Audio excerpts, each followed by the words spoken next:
What is going on, guys? Welcome back to that Pigskin channel. Today, man, we've got a couple interesting things to talk about. First one up, this one's interesting, all right, because it's Purdy opening up about losing Deebo Samuel. All right, the title is He's Always Had My Back. We're going to take a deeper dive into this, look at some stats. What's really going on here? Let's take a look real quick. So it says Brock Purdy isn't looking forward to life after Deebo Samuel. The now highly paid 49ers quarterback detailed in a recent interview with Bussin' with the Boys podcast how Samuel welcomed him when he took over for Jimmy G in 2022, right?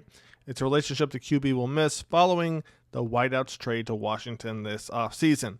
For those that don't know, Deebo Samuel is now a Commander, all right? Purdy goes on to say, "It sucks, dude. He's my boy. I love Deebo day one. He's always had my back. Believed in me when I got in. I didn't really know how the guys were going to take it. When I did get thrown in, Jimmy went down. I was the last quarterback, and Deebo was nothing but great to me. Dude, building me up and just giving me confidence." Now, let's talk about this real quick. So what I want to do real quick is look at the last two games of that rookie season. How did Purdy and Samuel do, right? So first game, Purdy comes in, 6 catches on 10 targets for Deebo Samuel. Okay, that's quite a bit. Then it immediately goes down, all right, 4 catches on 5 targets. Now, they blew out the Cardinals, so maybe that's why such a big discrepancy from that first to second week. And then the last week, all right, Deebo played 2 catches on 3 targets for 20 yards. So rookie season came out strong with Deebo. I think as the season went on, they were going to make the playoffs, right?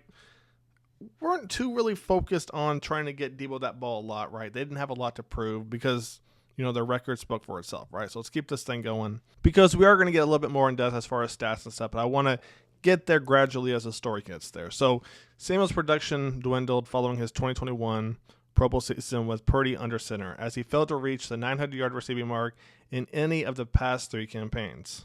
However, even with all that being said, Purdy still viewed him as a vital piece of the Niners passing offense. In games, we'd feed off each other's energy and building each other up. The QB said it was awesome. And over the last couple of years, same thing. So we created a great relationship. He's my brother. So let's finish this thing up before we look at the stats. In addition to the Samuel trade, Purdy will have to get used to life without Ayuk because he's going to be out a little bit longer as the injured receiver isn't expected to be ready for the start of the season. Instead, the Niners will lean on Jennings, all right, Pearsall, who's a beast, Demarcus Robinson, and 4th-round rookie Jordan Watkins as the top targets to open training camp later this month. Now, let's talk about this real quick. I think Ricky's going to take a big step up, right? Is he receiver 1? 5-10 years ago, I would have said no, but the way offenses are built and designed today, I think he can be a 1. Jennings had a pretty good year as well, so can Jennings be that number 2? You got Demarcus Robinson, you got a rookie. The good news is that the Niners still have weapons, right? They didn't do what some other teams do where you trade away your best receiver, you have nobody behind him, right? The Niners have Ayuk coming back, right? You got Jennings who showed out, right? Pearsall, who's a rookie, who definitely did his thing when he came back. Demarcus Robinson, Jordan Watkins. The Niners have some potential here with Brock Purdy. So it's actually good right there. But what I want to look at now, all right, is more in-depth look at Deebo's numbers right here. So we saw how Deebo ended 2022 with Brock Purdy. Right here is 2023. And as we look at these numbers real quick, all right, from really, beginning of the season to the end, first game, 55 yards, run that back real quick. All right, first game, 55, 63, 129 against the Giants. So we know what the Giants have been the last 5 years, right? 0, 55, 0, right? 30, 63, 79. 116 against the Eagles is actually kind of impressive. 149 against the Seahawks, all right? And then not really anything else, to be honest with you, right? So it's interesting looking at these stats from 2 years ago, but now let's go look at what happened this past year. First game, 54 yards, okay. Next game, 110. After that, 58. So we're already at 200 yards by week 3. We're at 200 yards, all right?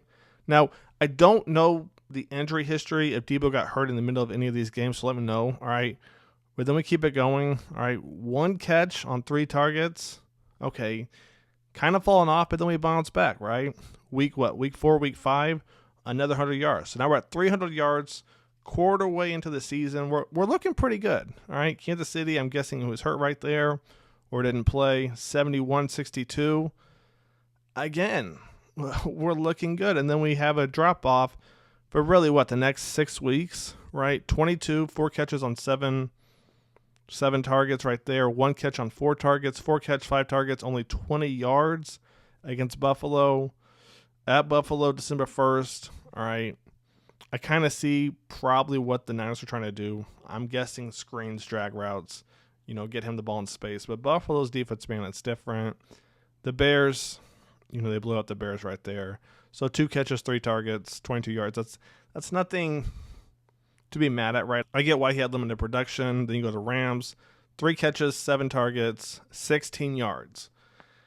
I'm going to be honest. What this looks like to me, right, because even you go down here to Tampa Bay on the 5 catches for 62, it seemed like the Niners were just basically give Deebo the ball in space. If he makes something, great. If not, we're going to use other guys, right, to basically push the ball down the field. Now, I get it. It makes sense for a lot of reasons, right? Depending on what concept you want to run, right? There's a lot where basically Deebo's going to play in the flat and a high-low read, a smash concept, whatever you want to run, where you keep Deebo underneath, right? And that's just to basically bring that defender towards you and then bang, you bring somebody over the top.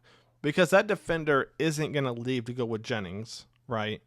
Maybe towards the end of the season he would, but he's not going to leave to go with Jennings, right? And leave Deebo with 10, 15 yards of open space. It's not going to happen. So it seemed like Deebo honestly was used as a decoy, to be honest with you. That's my take. So let me know your thoughts on that. That's going to wrap it up. That Pigskin channel is out. I hope you guys have enjoyed the content. Stay tuned. More content coming soon. I'll catch you guys on the next one. Take it easy. Peace.